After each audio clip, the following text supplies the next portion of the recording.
Inside Walls Unit, where Texas executes America's most notorious prison.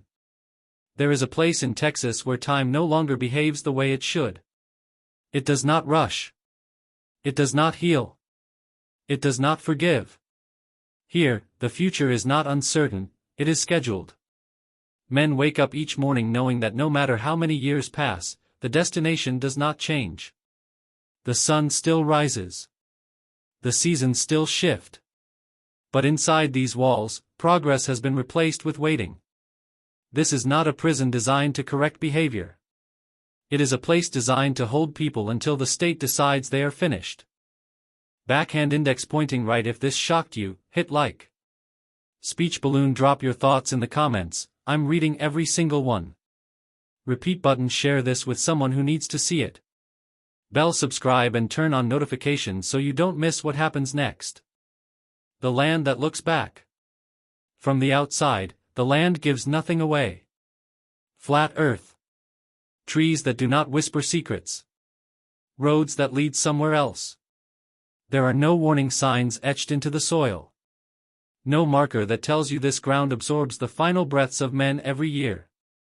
And yet, buried within this quiet landscape stands Polunsky Unit, the final stop for every man sentenced to death in Texas. Texas does not distribute executions across its system. It concentrates them. All condemned men are funneled here, no matter where the crime occurred, no matter how long ago it happened. This place becomes the last address they will ever memorize. To the outside world, it is a correctional facility. To the men inside, it is a countdown made of concrete. A prison built to erase sound. The first thing this prison takes is sound. The walls are thicker than most people realize. Not because they need to stop escape, but because they are meant to stop human presence from traveling. Voices dissolve into the concrete. Anger disappears before it reaches another cell. Even pain becomes private. This is not accidental. Silence is a control mechanism. Without sound, there is no reassurance that others are near. No shared experience. No reminder that suffering is collective rather than individual. Each man is sealed into his own psychological vacuum, where the only constant is his own thoughts. In Polunsky, isolation is not a punishment layered on top of incarceration. It is the foundation. The cell is a world. The cell is not small by mistake. 6 feet wide. Just long enough to stretch out fully if you lie perfectly straight. The bed is concrete, molded into the wall, covered by a thin mattress that offers no insulation from the cold beneath it. A sink produces water at unpredictable pressure. A toilet sits exposed, without privacy, without dignity. There are no edges softened by time or comfort. Light never truly disappears. Even at night, a dim artificial glow remains, enough to remind the body that rest is permitted, but peace is not. For decades, this space becomes a man's entire universe. Not a room. A boundary. How a day feels when tomorrow is guaranteed. Every day here feels identical, but never lighter. Morning arrives not with sunlight, but with the sound of keys. Breakfast appears through a narrow slot in the door, delivered without words. Hands do not meet. Faces remain unseen. Movement is permission-based. Speech is optional. Eye contact is discouraged. Recreation time offers no relief. 1 hour alone in a concrete enclosure, open to the sky but sealed from the world. The air is fresh, but freedom is theoretical. The fences loom so close they feel personal. Time does not pass in hours anymore. It passes in procedures. And procedures do not care how a man feels. What waiting does to a mind. Waiting for execution does not feel like fear. Fear burns fast. Waiting corrodes slowly. Some men count days obsessively, carving mental calendars they never share. Others refuse to acknowledge time at all, convinced that recognition gives power to the inevitable. Appeals stretch on for years, sometimes decades. Hope flickers, not because freedom feels possible, but because delay feels survivable. But the waiting never stops pressing inward. The body adapts. The mind fractures. The place everyone thinks about. Most people believe the execution chamber is the heart of this prison. It is not. The most psychologically powerful space here is the moment when a man is told the date. When uncertainty collapses into certainty. When someday becomes this day. That knowledge changes posture. Changes sleep. Changes speech. From that moment forward, every action carries weight. That place exists beyond this corridor. And everyone here feels its pull. A system that learned efficiency. This prison was not always designed for this level of finality. As executions increased, procedures tightened. Timelines were refined. Language became sanitized. What was once rare became routine. Death was no longer dramatic. It became administrative. Files replaced faces. Schedules replaced emotions. The system learned how to function without ever needing to look inward. And inside Polunsky, the men noticed the shift. Identity under pressure. Over time, names begin to lose meaning.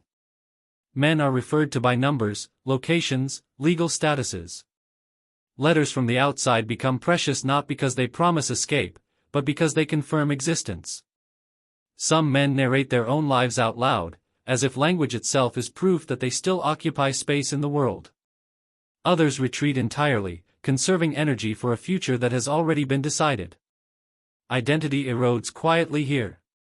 Not violently. Methodically. End of Part 1. Resonance. Polunsky is not loud. It does not rage. It subtracts. Choice disappears first. Then sound. Then touch. Eventually, even the future feels theoretical. And yet, the most unsettling truth about this place is not that it ends lives. It is that it teaches men how to live, carefully, quietly, obediently, while knowing exactly how their story concludes. When the future collapses. There is a moment inside this prison when time stops being abstract. It happens quietly. No announcement. No witnesses beyond the man receiving the notice and the official delivering it. A piece of paper changes hands, and with it, the shape of reality shifts. This is the date notice. Years, sometimes decades, of conditional hope compress into a single line of text. The language is clinical, stripped of emotion, framed as procedure rather than prophecy. But the meaning is unmistakable. The state is no longer considering whether to end this life. It has decided when. From this moment forward, every remaining day becomes finite. No more vague futures. No more if. Only until. The first night after. The first night after receiving a date is rarely dramatic. There are no screams. No breakdowns. No cinematic collapse. What replaces them is something quieter, and more dangerous. The mind begins replaying everything. Every choice. Every conversation. Every version of life that might have existed if one moment had gone differently. Sleep becomes fragmented. Thoughts loop without resolution. The body lies still, but the brain refuses rest. Some men stare at the ceiling until morning. Others pace the few steps available to them until exhaustion takes over. A few pray, not always for salvation, but for numbness. This is when the waiting changes texture. It becomes heavier. Denser. Time becomes a weapon. Once a date exists, time stops being neutral. Every morning now removes one remaining unit. Meals are no longer routine, they are counted. Showers are no longer mundane, they are measured. Even silence becomes louder, because it carries a deadline. Some men try to control the days by structuring them obsessively. Reading at exact hours. Exercising at precise intervals. Writing letters according to a rigid schedule. Order becomes a form of resistance. Others do the opposite. They disengage entirely, conserving emotional energy by treating the remaining time as unreal. A mental dissociation sets in, creating distance between the body that exists here and the fate that waits ahead. Neither strategy offers peace. Only survival. The lawyer's final push. As the execution date approaches, legal activity intensifies. Attorneys file last-minute appeals. Motions are submitted at impossible hours. Courts are asked, once again, to reconsider decisions made years earlier. Each filing carries the same underlying message: delay. Not reversal. Delay. Because delay means life continues, if only temporarily. Inside the prison, men learn to read legal language with precision. They understand the difference between granted, denied, and pending. A single word can determine whether tomorrow arrives or disappears. Hope returns in brief, dangerous flashes. And when it fades, it leaves deeper scars. Contact with the outside. As the date draws closer, communication changes. Phone calls carry weight they never did before. Conversations are careful, restrained, sometimes painfully mundane. Loved ones avoid certain topics. Condemned men avoid asking questions they do not want answered. Some families cling to normalcy, discussing weather, food, and small talk, as if routine can anchor reality. Others speak openly, addressing the approaching end directly, refusing to let silence do the talking for them. For men who have no one left, the absence becomes louder. No calls. No letters. No voices from beyond the walls. Only the prison remains consistent. The shift in how others see you. Once a man has a date, the way he is perceived subtly changes. Officers become more procedural. Interactions are polite, distant, efficient. There is no cruelty in this shift, but there is separation. Emotional boundaries harden. Familiarity disappears. Other inmates sense it too, even without confirmation. The air around a condemned man changes. Communication slows. Taps through the wall become shorter, more formal. No one says goodbye. Because goodbye implies connection, and connection is a liability in a place built on containment. The body responds. The body begins to react long before the final day arrives. Appetite changes. Sleep becomes erratic. Small physical sensations, an ache, a headache, a cough, are magnified by the awareness that time to address them is limited. Some men experience bursts of clarity, moments of sharp focus where the world feels intensely vivid. Colors appear stronger. Sounds feel closer. These moments do not last. Others feel the opposite, a dulling of sensation, as if the mind is preparing itself by slowly disengaging from the physical world. The body understands what the calendar confirms. Rituals of meaning. As the end approaches, men create rituals. Letters are rewritten multiple times, each word weighed for permanence. Personal belongings, few as they are arranged carefully. Some men give instructions for what should happen after they are gone. Others refuse to plan at all, unwilling to participate in their own erasure. Faith becomes complicated. Some rediscover it. Others abandon it entirely. For many, belief is less about doctrine and more about the need for something that extends beyond these walls. Meaning becomes urgent. Because soon, there will be no time left to search for it. The final breadcrumb. Everything now points forward. The execution chamber has not been shown. The process has not been described. But its presence is constant, an unseen gravity pulling every remaining moment toward it. Men stop speaking in hypotheticals. They stop planning beyond the date. They stop imagining alternate outcomes. The path ahead is narrow and clearly marked. And there are no exits. Resonance. The state calls this process justice. Inside these walls, it feels more like compression, a life reduced to paperwork, procedure, and a carefully maintained schedule. By the time the final day arrives, much of the psychological work is already done. The man who will walk toward the chamber has been preparing for weeks, months, sometimes years. The body remains, but the future has already been taken. When the clock becomes loud, 72 hours before an execution, the prison changes its rhythm. Nothing on paper is different. Schedules remain intact. Procedures are followed exactly as they were the week before. And yet, every movement feels heavier, as if the building itself has become aware of what is coming. For the condemned man, time no longer stretches or contracts, it advances with certainty. Each hour carries weight. Each minute feels accounted for. There is no ambiguity left to hide behind. The waiting that once felt endless now feels narrow.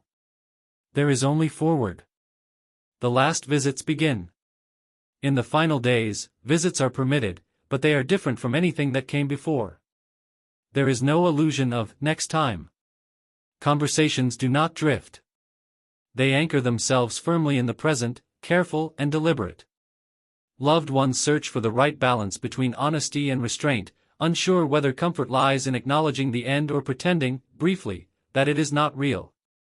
Some families bring forgiveness. Some bring anger. Some bring silence. For men who have spent decades isolated, the physical presence of another human, even through glass, can feel overwhelming. Faces are memorized. Voices are studied. Every detail becomes precious, because it will not be available again. When the visit ends, the separation feels permanent. Because this time, it is. The last meal. The last meal is often misunderstood. It is not indulgence. It is not celebration. It is not a moment of control.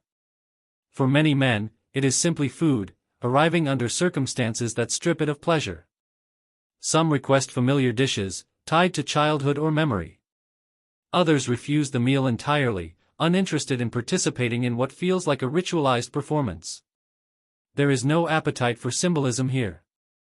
What matters is not what is eaten, but what it represents, the final ordinary human act allowed before everything becomes procedural. After the tray is removed, the space feels emptier. As if the prison itself has begun subtracting. The final night. The night before execution is rarely dramatic. Sleep, if it comes at all, arrives in fragments. Thoughts wander, then snap back. Memories surface without warning, some vivid, some distorted. There is no consistent emotional pattern. Calm may appear suddenly. Panic may never come. Some men talk quietly to themselves, narrating memories, rehearsing apologies, or repeating prayers. Others sit in silence, conserving energy, refusing to engage with the finality approaching. The cell feels smaller than it ever has before. Because now, it is temporary. The morning. Morning arrives without ceremony. Breakfast is delivered the same way it always has been, through the slot, without comment. There are no special gestures. No acknowledgement. Routine is preserved, perhaps intentionally, to keep emotion at bay. For the man inside the cell, the ordinary nature of the morning can feel surreal. The world appears unchanged. The body responds as it always has. Hunger, thirst, fatigue, all still exist. This normalcy is disorienting. Because everything that follows will not be. Preparation. As the day progresses, preparation begins quietly. Forms are reviewed. Equipment is checked. Timelines are confirmed. Each task is performed with precision, not urgency. There is no rush, only adherence to protocol. The man is informed of what will happen next, step by step.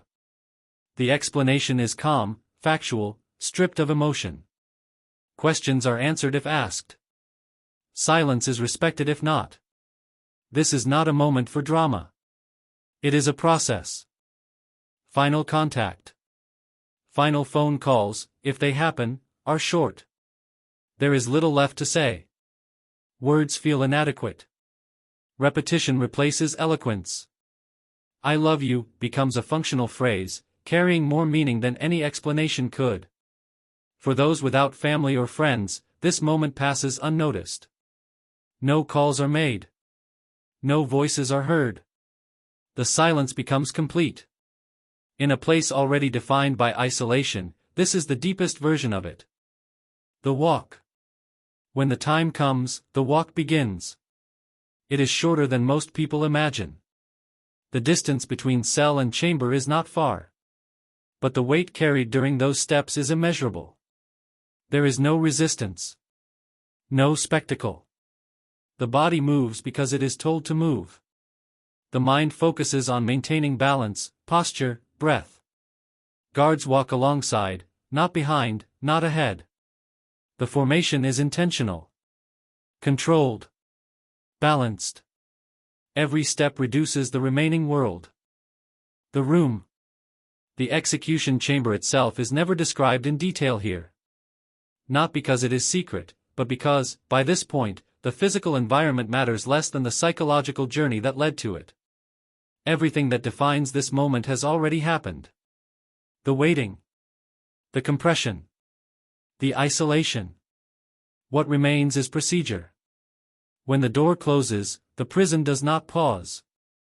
Keys return to belts. Footsteps resume their rhythm. Paperwork continues. Somewhere else in the facility, another man wakes up, eats, waits. The system absorbs the moment and moves forward. Because this place was never built to stop. The witnesses. There are always witnesses. Some come out of obligation. Some out of belief. Some because the law requires their presence. They sit in silence, separated from the chamber by glass designed to protect, not from violence, but from intimacy. They do not feel breath. They do not smell the room. They do not experience the physical reality of what is happening on the other side. What they witness is controlled. Framed. Contained. This distance matters. It allows the event to be observed without fully participating in it. To see without being touched. To remember without carrying the weight in the body. When it is over, they will leave. The prison will remain. The machinery continues. Once the chamber is sealed, the process unfolds according to design. There is no improvisation here. Every step has been rehearsed countless times. Equipment is checked. Timelines are followed. Language remains precise and neutral. The system does not acknowledge the life that has been reduced to procedure. It cannot afford to. Emotion would introduce instability. Reflection would slow momentum. Instead, the process moves forward with deliberate calm. This is how institutions survive acts that individuals could not endure repeatedly. The moment passes. The exact moment is brief. There is no dramatic crescendo. No cinematic pause. It happens quietly, efficiently, with minimal disruption to the surrounding environment. When it is done, confirmation is recorded. Time is noted. Forms are completed. The language remains the same as it always has been. Neutral. Administrative. Final. The body and the paperwork.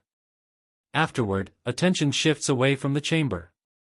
The body is no longer the focus. Documentation is. Procedures continue to unfold, carefully, respectfully, without ceremony. Every action is guided by protocol, not reflection. There is no lingering. No moment of silence imposed by the institution itself. The system does not pause to consider what has occurred. Because if it did, it might not function. The prison exhales. Once the execution is complete, a subtle shift ripples through the prison. It is not relief. It is not celebration. It is release. Tension dissipates quietly, like air escaping a sealed room. Officers resume normal posture. Movement returns to baseline. The building settles back into its familiar rhythm.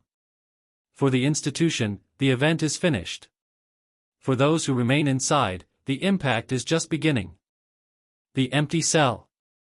The cell does not change. The bed remains. The sink still drips. The light continues to glow. But absence has weight. Other men sense it immediately. The quiet feels different. A presence that once existed, however distant, has vanished. Communication through walls slows. Conversations stop mid-pattern. Someone is gone. No announcement is made. None is needed. The men who remain. For those still waiting, the execution sharpens reality. Some withdraw further, conserving emotional energy. Others become restless, hyper-aware of their own vulnerability. The event serves as proof, not of justice, but of proximity. They know the path. They know the steps. They know how quickly uncertainty can collapse into certainty. Hope becomes more fragile.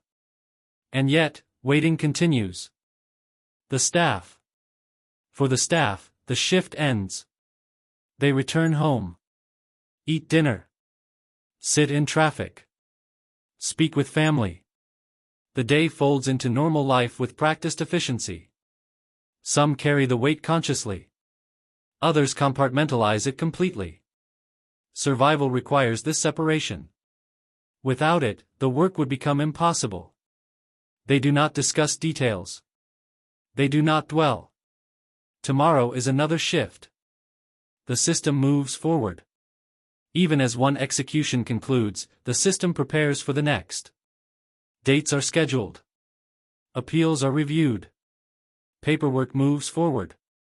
The absence left behind is quickly filled, not by a person, but by a process. This is how the system sustains itself. By refusing to stop. By morning, the prison looks the same as it did the day before. The walls stand. The lights hum. The routine resumes. Only the men inside carry the knowledge of what occurred. And even that knowledge will eventually fade, absorbed by time, routine, and the certainty that the process will repeat. What the walls remember. These walls have seen thousands of mornings.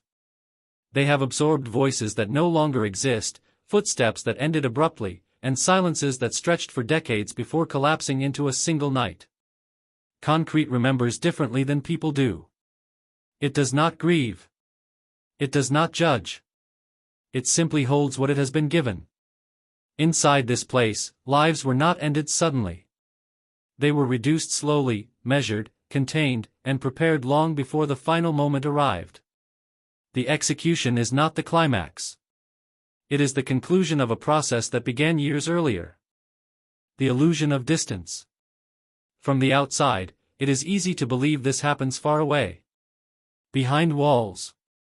Behind procedures. Behind carefully chosen language. Distance makes it manageable. It turns lives into cases, endings into outcomes, and human beings into administrative conclusions. The glass, the paperwork, the protocols, all of it exists to keep the weight from spreading. But distance does not erase responsibility.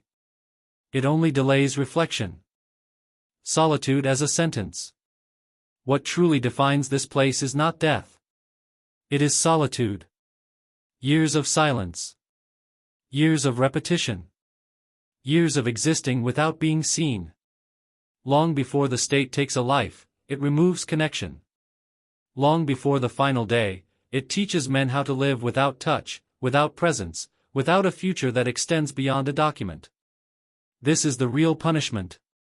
Everything else is procedure. The question without an answer. The system insists this is justice. Order imposed on chaos. Closure delivered through certainty. And yet, after the chamber is sealed and the paperwork completed, the questions remain. Not loud questions. Not angry ones. Quiet questions that linger because they have nowhere else to go. What does it mean to end a life after isolating it for decades? What does prolonged solitude do to accountability, to remorse, to identity? And what part of this process is meant to heal, if any? The men who are still waiting. As this story ends, others continue. Men wake up in identical cells. They receive identical meals. They listen for the same footsteps. Some have dates. Some do not. All of them wait. The system does not pause to reflect on the life it just concluded. It moves forward, already preparing for the next ending. What remains? When the noise fades and the doors close, what remains is not certainty. It is unease. A recognition that justice, when stripped of humanity, becomes something colder, something mechanical. a realization that isolation can be as final as death itself, just slower, quieter, and easier to ignore. This place does not ask to be understood. It exists whether it is examined or not. But understanding it forces a reckoning, not with the men inside, but with the system that decided this was the answer. Here, time never stops. It only waits. And so does the question of what justice truly costs. To the condemned, to the system, and to the society that built these walls and chose not to look back.